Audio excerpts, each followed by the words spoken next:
Assalamualaikum warahmatullahi wabarakatuh, anak ibu sekalian. Tidak terasa, kita sudah di kelas 9 semester 2. Nah, dalam kesempatan pertama ini, kita akan membahas tentang kemanetan, menyelidiki gejala kemanetan dan cara membuat manet. Tetapi untuk pertemuan pertama ini, anak ibu sekalian, kita akan membahas tentang sejarah manet dan sifat-sifat dari kutub manet saja dulu. Untuk pertemuan selanjutnya akan berlanjut ya.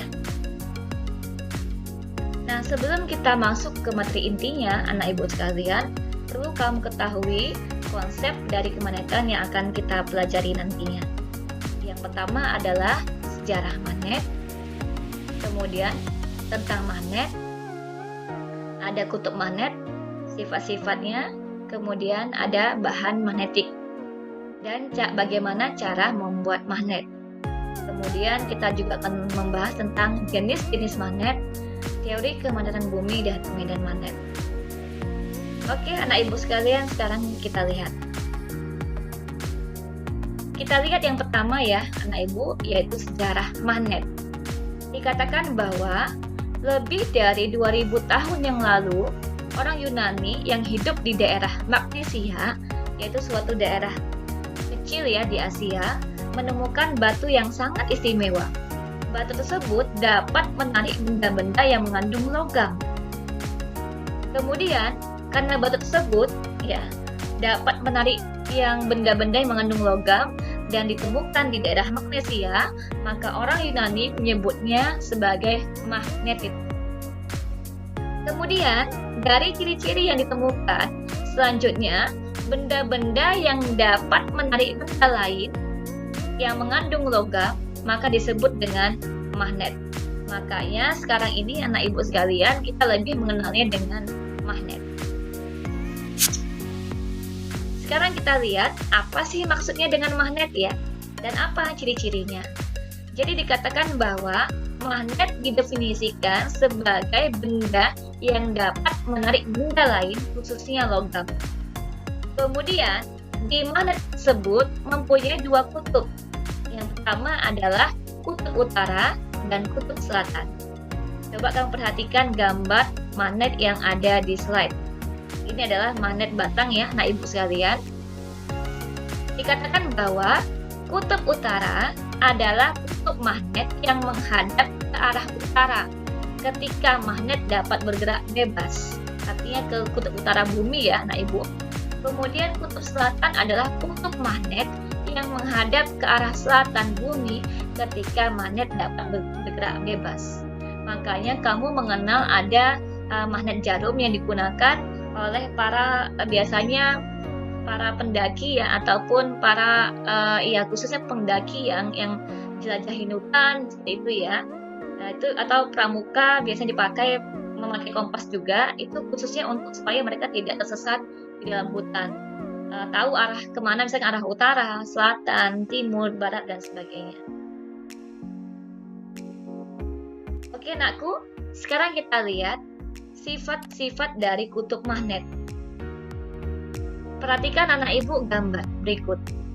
Di sini dikatakan bahwa jika ada dua buah magnet didekatkan, yang satu kutub utara, yang satu kutub selatan didekatkan, maka dikatakan bahwa kutub yang tidak sejenis akan tarik-menarik.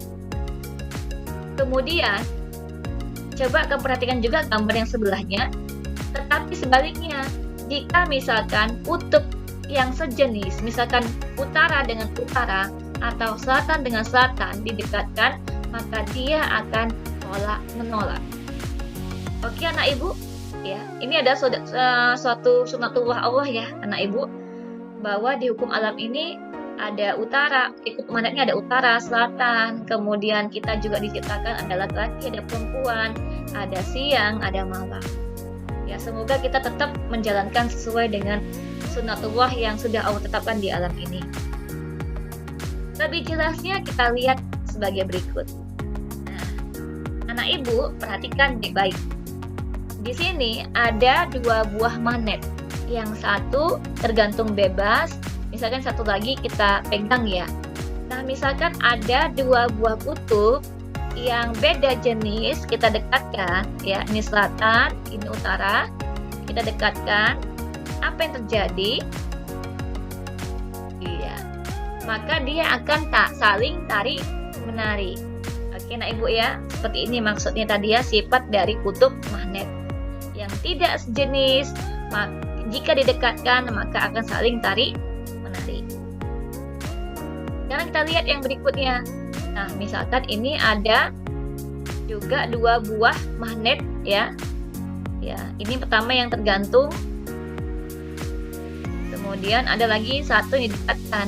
Misalkan ada dua buah kutub yang sejenis didekatkan, bagaimana? Nah, misalkan ada kutub utara dengan kutub utara didekatkan, maka yang satu akan nolak. Kita ulangi lagi ya.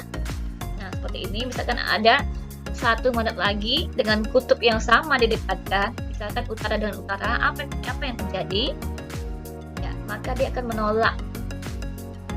Itulah sifat dari kutub magnet. Oke, nah Ibu, selanjutnya adalah dikatakan bahwa kutub magnet ya, itu merupakan bagian magnet yang mempunyai gaya tarik yang terbesar. Jadi, kalau kamu perhatikan atau sering memainkan magnet, biasanya yang lebih logam-logam itu ataupun asid besi ya, itu akan banyak lengket itu di mana? Biasanya di daerah kutub-kutubnya. Di tengah ini sangat lemah ya, artinya sedikit sekali yang tarik. Nah, kenapa? Karena dikatakan bahwa di kutub magnet itulah gaya tarik magnet yang terbesar.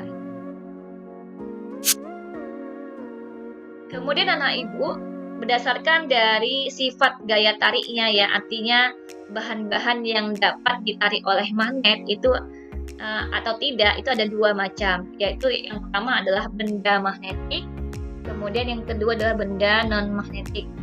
Dikatakan bahwa benda magnetik adalah benda yang dapat ditarik oleh magnet. Contohnya adalah besi, baja, nikel, dan sebagainya. Yang kedua adalah benda non-magnetik, yaitu adalah benda yang tidak dapat ditarik oleh magnet. Contohnya kertas, plastik, emas, dan sebagainya. Kemudian, berdasarkan gaya tariknya terhadap magnet, jenis benda dibagi menjadi tiga macam. Ada namanya benda ferromagnetik, yaitu benda yang dapat ditarik kuat oleh magnet. Contohnya besi, baja, nikel, dan kobalt. Kemudian yang kedua adalah benda paramagnetik, yaitu benda yang ditarik dengan lemah oleh magnet. Contohnya adalah aluminium dan platina. Yang ketiga adalah benda diamagnetik, yaitu benda yang ditolak oleh magnet. Contohnya adalah emas, seng, dan garam dapur. Oke anak Ibu, sampai sekian saja penjelasan dari Ibu. Untuk selanjutnya, pertemuan berikutnya kita akan membahas tentang cara membuat magnet. Oke, anak Ibu, jangan lupa subscribe ya. Assalamualaikum warahmatullahi wabarakatuh. Semoga bermanfaat dan tetap rajin belajar.